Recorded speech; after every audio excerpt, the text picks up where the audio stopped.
इम्फाल में जितने cookie community रहा करते थे सभी को बेघर कर दिया है।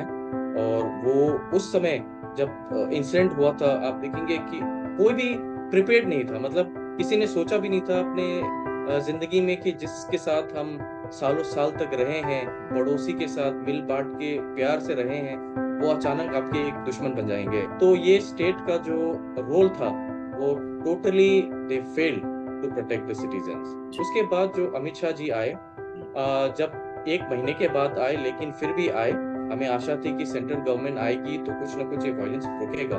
पर उन्हीं के आने के बावजूद उसी दिन भी ये हादसा हुआ कि कुकी विलेजेस जलाए गए। कुकी विलेजेस में लगभग 200 से ज्यादा गांव जल चुके हैं।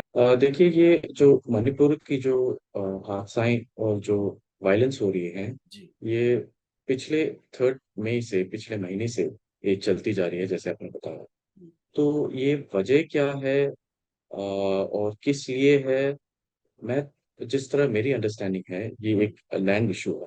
जी। इस लैंड इशू पे जो मेजर कम्युनिटी है, जो मैती कम्युनिटी है, हम्म। ये पिछले कुछ सालों से कुछ ऐसे पॉलिसीज लाने की सोच में है कि जिस तरह जो ट्राइबल एरियाज, जो हिल एरियाज है, उसमें कैसे बाकी लोगों को लाया जाए, या इस लैंड को कैसे अपने कंट्रोल में लाया जाए। तो ऐसी कई चीजें, पॉलिसीज लाई गई हैं। जैसे आपने 2015 में देखा होगा, शुरू में जो 3 बिल्स आई थी, मणिपुर पीपल बिल्स और मणिपुर लैंड रेवेन्यू बिल, इसमें भी ऐसी चीजें थी जो जो ट्राइबल्स हैं जी। उसकी लैंड राइट्स को छीनती थी। तो उसमें भी काफी बहस हुई, इसमें भी काफी प्रोटेस्ट हुआ, और आखिरी में प्रेसिडेंट ने एसेंट नहीं दिया इस बिल को। हम्म। उसी प्रकार अब आप देखेंगे कि कैसे सिस्टमैटिक वे में एक पर्टिकुलर कम्युनिटी को टारगेट किया जा रहा है। एक पर्टिकुलर कम्युनिटी पे अपना सारा एक्सर्शन कहे या सारा फोर्स ऑक्युपाइड किया जा रहा है। ये जो कहते हैं कि all tribal student union Manipur ने जब रैली ऑर्गेनाइज की थी हाई कोर्ट के जजमेंट पे, आप जी। देखेंगे डेमोक्रेटिक वे में आप एक protest, that is the democratic rights. हम्म। आप जब पीसफुल प्रोटेस्ट निकाल रहे हैं, उस पीसफुल प्रोटेस्ट में खाली कुकी कम्युनिटी नहीं थी, इसमें कुकी और नागा, ये दोनों कम्युनिटी साथ मिलके एक साइलेंट प्रोटेस्ट निकाला था। साइलेंट प्रोटेस्ट निकला और पीसफुली निकला था, लेकिन वहां पर कुछ लोगों ने एक साइड कम्युनिटी को क्या करेंगे, उनको एक जो एंग्लो कुकी सेंटेनरी वॉल है, उस जी। पे आग लगा दी गई। तो कम्युनिटी को प्रोवोक किया गया कि भाई आप एक पीसफुल तरीके से ना करें और कुछ ना कुछ हादसाएं ऐसे हो। तो प्रोवोक करने के चक्कर में जब ये स्थिति आई, जो बॉर्डर एरिया में था, जो जी। कांगवाई एरिया में, हम्म। वहां पे सबसे पहले एक ट्राइबल विलेज में आग जलाई गई, और वहाँ एक ट्राइबल व्यक्ति की मौत हुई थी। तो वहां से इंसिडेंट खराब हुआ, माहौल खराब हुआ। और फिर इम्फाल में कैसे सिस्टमेटिकली मेजॉरिटी कम्युनिटी ने ट्राइबल कम्युनिटी में, स्पेशली द कुकी कम्युनिटी पे टारगेट किया गया। तो एक मणिपुर थोड़ा सा बाकी स्टेट से अलग इसलिए जी। है क्योंकि आप देखेंगे कि मणिपुर को एक मिनी इंडिया कहा जाता है, हम्म। क्योंकि वहां पे भी इतने कम्युनिटीज हैं, इतने एथनिक ग्रुप्स हैं, कि मणिपुर को भी एक मिनी इंडिया बोला जाता है। तो आप देखेंगे मणिपुर को 2 हिस्सों में बांटा गया है, which is valley and hills. जी। तब वैली में आप देखेंगे, इंडिपेंडेंस जब से मिला, पहले तो ये यूनियन टेरिटरी में थे 1949 में, जी। जब मर्जर एग्रीमेंट हुआ, वहां से फिर स्टेटहुड मिला। तो ये जो प्रोसेस अभी तक, जो स्टेटहुड मिलने तक का जो प्रोसेस चला है, वहां पे आप देखेंगे कि सिंस इंडिपेंडेंस जी। खाली जो डेवलपमेंट है वैली एरिया में हुआ। तो आप कहते हैं कि आप वैली में लैंड इतना कम है, लोग को रहने की जगह नहीं है, पॉपुलेटेड हो रहा है। तो रीजन बीइंग कि आपने कभी, गवर्नमेंट ने कभी हिल एरिया को डेवलप करने की सोची नहीं। जी। अब लोग माइग्रेट क्यों होते हैं? क्योंकि आपके वैली में सब कुछ फैसिलिटी है, मेडिकल है, एजुकेशन है, इंस्टीट्यूशन है। हम्म। अब ये सारी फैसिलिटी अगर आप इम्फाल में ही रखोगे, तो जी। लोग तो ऑब्वियसली डेवलपमेंट के लिए तो नीचे इम्फाल ही आए। लोग आएंगे। जी। तो इसलिए सारे लोग कई लोग जो डेवलपमेंट के लिए, कई लोग पढ़ाई के लिए अब नीचे आ गए वैली में। वैली में कई साल रहे, कुछ दिक्कत नहीं हुई। और ऐसा भी है कि कई लोग फ्रॉम वैली चुरचानपुर में भी गए, मोरे भी गए, वहां पर पीसफुली रहे, सालों साल रहे, कोई दिक्कत नहीं। लेकिन ये जो लैंड का डिस्प्यूट हुआ, आई थिंक ये लोगों ने, जो कुछ जो सिविल सोसाइटी है फ्रॉम मैते ग्रुप, आई थिंक ये कि लैंड हमारा एक्सप्लोर हो रहा है, पॉपुलेशन की रहने की जगह नहीं है, और हिल एरियाज में we should go and settle. ये आई थिंक ये ब्रेन वॉश किया जा रहा है लोगों को। ऑलरेडी जब पीसफुल तरीके से चीजें सेटल हो सकती थी, पीसफुल तरीके से पॉलिसीज बन सकती थी, तो उस पीसफुल तरीके से असेंबली में डिस्कशन क्यों नहीं हुआ? ये सारी चीजें क्यों फोर्सफुली ऐसी पॉलिसीज लाई जाती हैं जो जातियों के लिए हानिकारक होती है, जातियों की जमीन छीनी जाती है? तो ऐसी पॉलिसीज तो डिस्कशन से हो सकती है। हुँ, जब कॉन्स्टिट्यूशन बना था, इन्होंने ब्रिटिश भी जानते थे कि ये ट्राइबल्स लोग को प्रोविजन के लिए, उनकी जमीन बचाने के लिए कुछ हुँ, ना कुछ प्रोविजन होना चाहिए। हुँ, और फिर हमारे कॉन्स्टिट्यूशन ने भी ये प्रोविजन दिया, आर्टिकल 371 सी का। जी, आर्टिकल 371 सी यही कहता है कि भाई एक हिल एरिया कमेटी होगी, जो हिल एरिया के प्रोविजन, एडमिनिस्ट्रेशन, इन सब चीजों को देखेगी। लेकिन अ, असल में ऐसा हो रहा है कि हिल एरिया कमेटी को हर चीज में बाईपास किया जा रहा है। हिल एरिया कमेटी जिस तरह फंक्शन करनी चाहिए, उस तरह फंक्शन नहीं हो रहा। हिल एरिया कमेटी एक्चुअली जो हिल एरियाज के प्रोविजन के लिए गवर्नर जी को रिकमेंडेशन देंगे कि ऐसा ऐसा है, और गवर्नर जो है प्रेसिडेंट को देंगे उनके असेंट के लिए।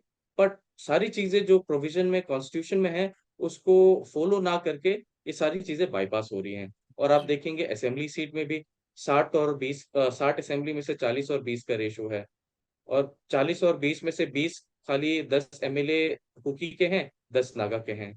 ये 60 60 एमएलए हैं मणिपुर के अंदर, जी, माफ़ जिसमें करेंगे 40 60 एमएलए जी, मैते कम्युनिटी के हैं, 20 जी, एमएलए जो ट्राइबल हिल एरियाज के लिए हैं।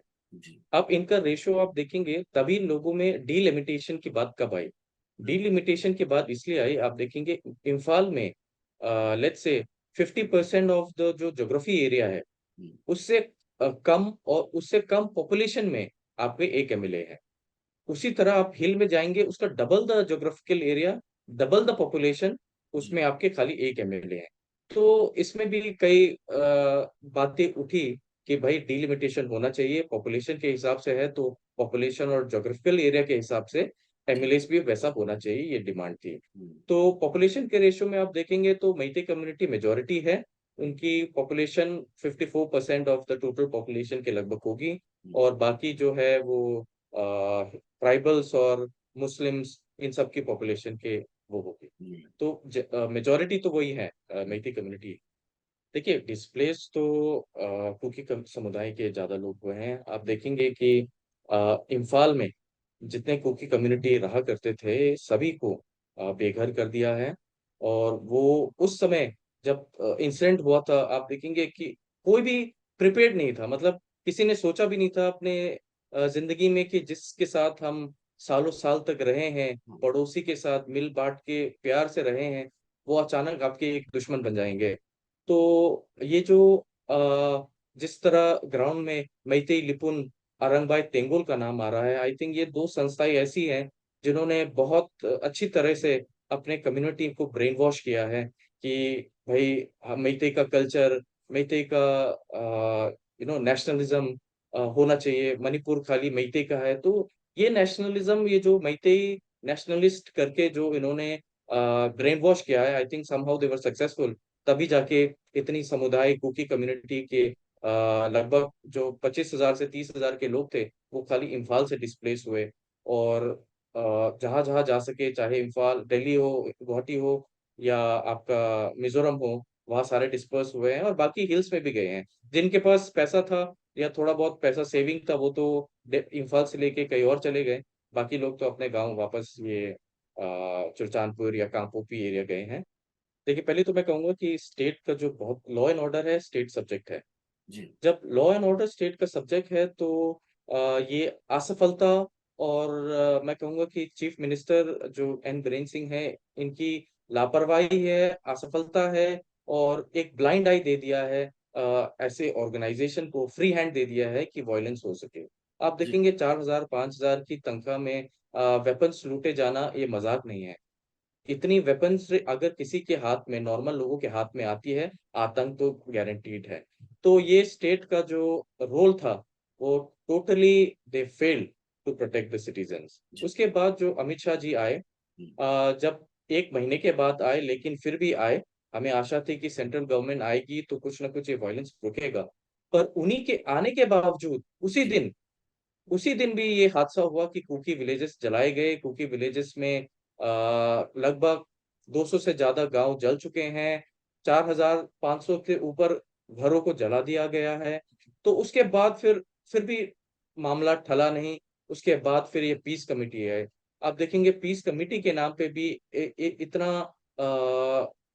वायलेंट कहूंगा कि ऐसा, मतलब इमोशंस को, हिल एरिया के इमोशंस को भी रखा नहीं गया। जिस एलिगेशन थे चीफ मिनिस्टर के खिलाफ कि ये परपेट्रेटर्स हैं, इन्होंने एक खुली छूट दी है, और वही लोग उस कमिटी में चेयरमैन का रोल प्ले करते हैं या उस कमिटी में पूरे भाग लेते हैं, तो पीस कमिटी भी एकदम एक मजाक बन के रह गई। मेरे ख्याल से तो पीस कमिटी तभी सक्सेसफुल होती अगर उसमें खाली स्टेट के रिप्रेजेंटेटिव नहीं होते, बल्कि सेंटर के भी रिप्रेजेंटेटिव होते जो मेडिएशन का रोल प्ले कर सकते हैं। जी, देखिए, वही मैं बताना चाहूंगा कि मीडिया को किस तरह हाईजैक करके फॉल्स नैरेटिव सब मीडिया के अंदर लाया जा रहा है। जी, पहली बात, मीडिया हाउस जो है इम्फाल में ही है, और जो इम्फाल में खाली कवर कर रहा है इम्फाल एरिया को, और इम्फाल एरिया से भी फॉल्स नरेशन बाकी जगह जा रहा है। आप देखेंगे कैसे असम के जर्नलिस्ट को धमकाया गया, कैसे जब उन्होंने सच्चाई को पेश करनी चाहिए कि कुकी विलेजेस जल रहे हैं, मैते मिलिटेंट शामिल हैं, जब ऐसे आरोप लगाए गए उस मीडिया जर्नलिस्ट ने, ग्राउंड रियलिटी जानने के बाद उनको कैसे धमकाया जाता है, उनको कैसे उनको उनके होटल में जाके धमकी दी जाती है या मारने का प्रयास किया जाता है। तो आप जानेंगे कि कितना लॉ एंड ऑर्डर जर्नलिस्ट के लिए भी कितना सेफ है, और जो जर्नलिस्ट सच्चाई दिखाता है उसको थ्रेटनिंग का रूल दिया जाता है। जी। दूसरी बात, आपने कहा कि ड्रग्स का जो रैकेट हुँ, है, आप देखेंगे कि हिल एरिया में जो ड्रग का रैकेट है, खाली कुकी कम्युनिटी नहीं है, बाकी नागा कम्युनिटी भी है, मेइते कम्युनिटी भी शामिल है।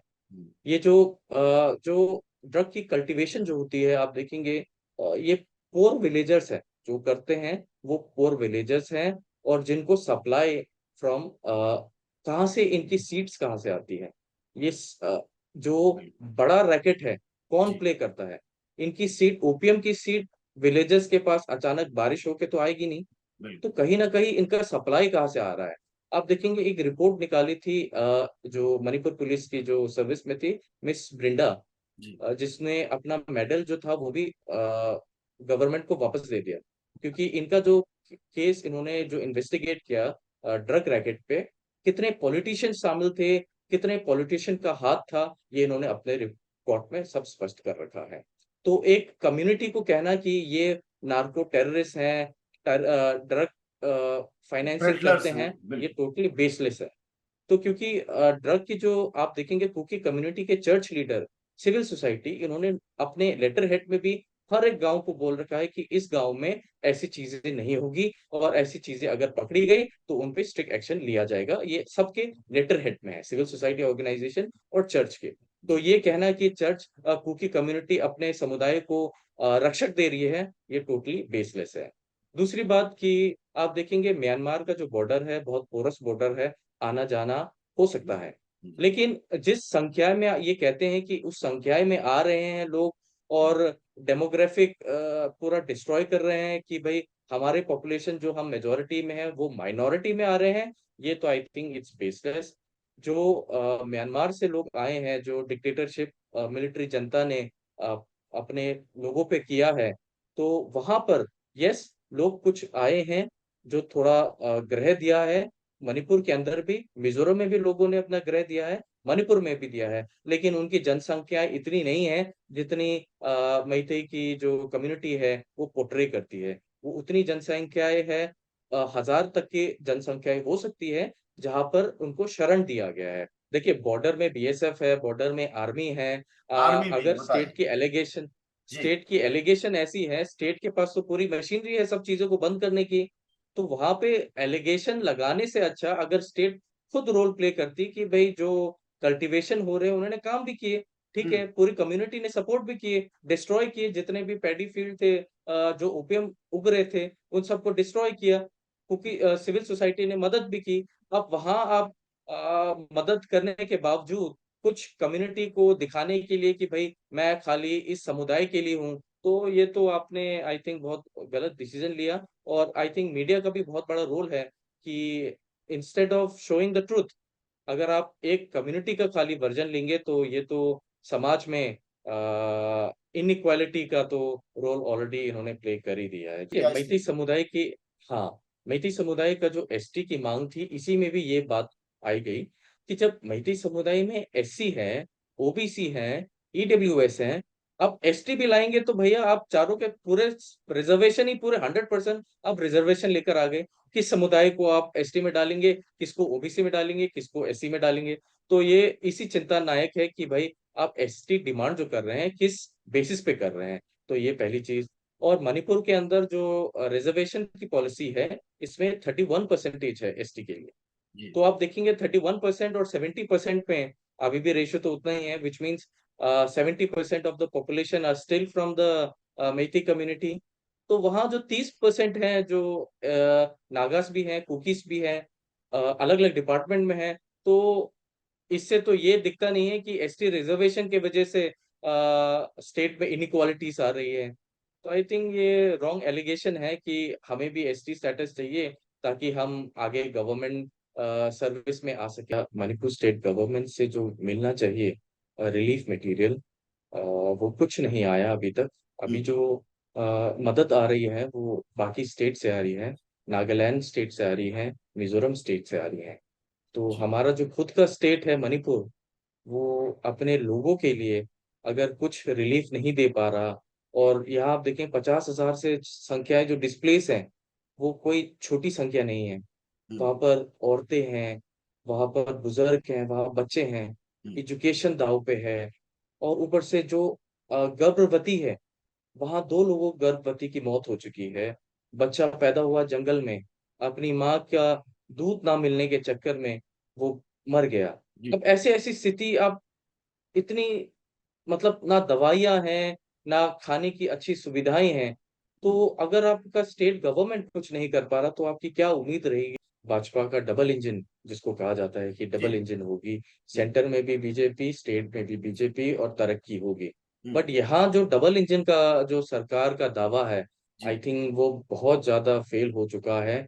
अगर आप दावा करते हैं कि सेंटर में भी बीजेपी, स्टेट में भी बीजेपी, लोगों को तरक्की होगी, जो सबका साथ सबका विश्वास जो मोदी जी नारा कहते हैं, आई हम्म, थिंक ये अगर इस पॉलिसी को अच्छी तरह जोड़ा जाए, लोगों की जो स्थिति है उसको समझा जाए, तो आई थिंक ये सबका साथ और सबका विश्वास एक बहुत अच्छा वर्ड था, जो अगर एक्शन में भी होता तो तरक्की ऑब्वियसली होती। लेकिन जो होता है ना, जो पॉलिटिकल पार्टीशन, कि भाई बीजेपी बीजेपी है तो भाई अपना ही स्टेट है, तो इसमें हम अगर कुछ करते हैं तो हमारे लिए साइड इफेक्ट होगा या आगे चुनाव में दिक्कत करेगा। तो जी आई थिंक इन सब को ना लाके इंसानियत को अगर हम आगे लाते तो आई थिंक देश की भी तरक्की होती।